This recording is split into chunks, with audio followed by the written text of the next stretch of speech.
আমি একটু আগে একটা সকলের উদ্দেশ্যে একটা ভিডিও পোস্ট আপলোড দিছি। আপলোডটা চলতেছে, আপলোডটা একটু লেন্দি, বাট সকলের কাছে অনুরোধ যে সকলে একটু ফ্রি টাইমে মনোযোগ দিয়ে শুনবেন। একটু লেন্দি হইলেও শোনার পরে যদি একটু অযৌক্তিক বা একটু কিছু মনে হয় যে টাইমটা নষ্ট করলাম, শুনে আমাকে যত খুশি গালি দেবেন বা প্রয়োজনে ডাক দেবেন। আমি গিয়ে আমার গালটা পেতে দেবো, জুতো দিয়ে বাড়ি দেবেন।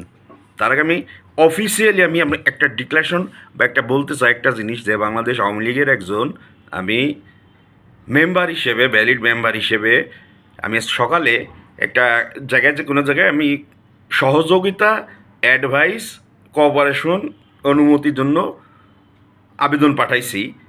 সেটা হচ্ছে যে গত পরশুদিন আমি কোর্টে দেখলাম যে কোনো একটা ডিস্ট্রিক্টের কোর্টে একটা মেয়ে মামলা করতে আসছে।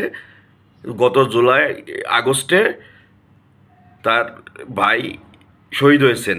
সেই শোক সামলাতে না পেরে 1 মাসে পরেই তার বাবা মারা গেছেন। বাবা মারা যাওয়ার 7 দিন পরে মা মারা গেছেন। মেয়েটা কান্না করতেছে, কোর্টে এসে কোর্টে গত পরশুদিন মামলা দিয়েছেন।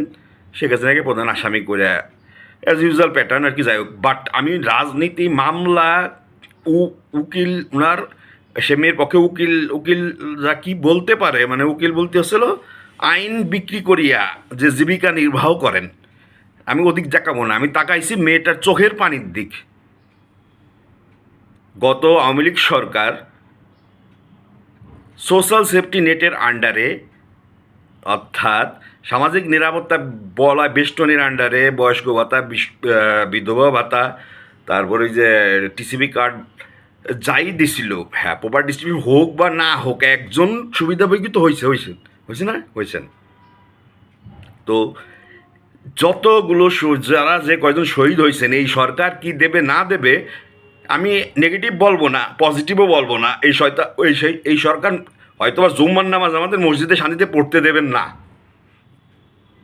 আজকের নিউজ পত্রপত্রিকা এবং দু একজন উপদেষ্টার কার্যক্রম এবং তাদের ক্যান্টনমেন্টের যাতায়াতের ইস্যু নিয়ে বলতে বাধ্য হইলাম।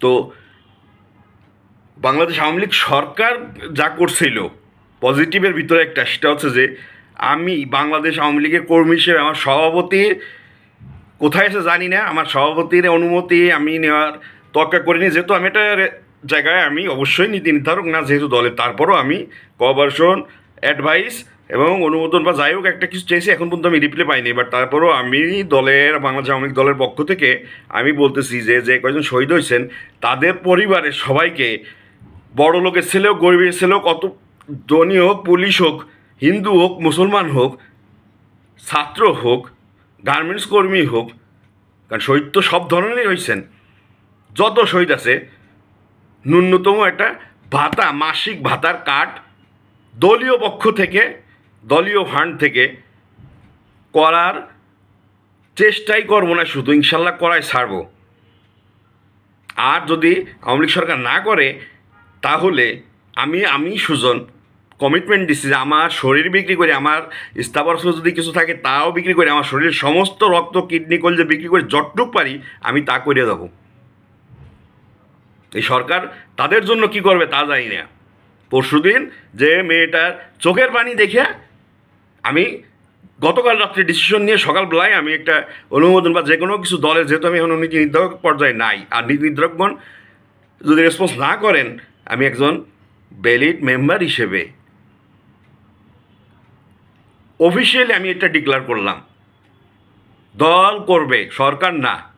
আর এই সরকার কি করবে না করবে সেটা সরকারের ব্যাপার।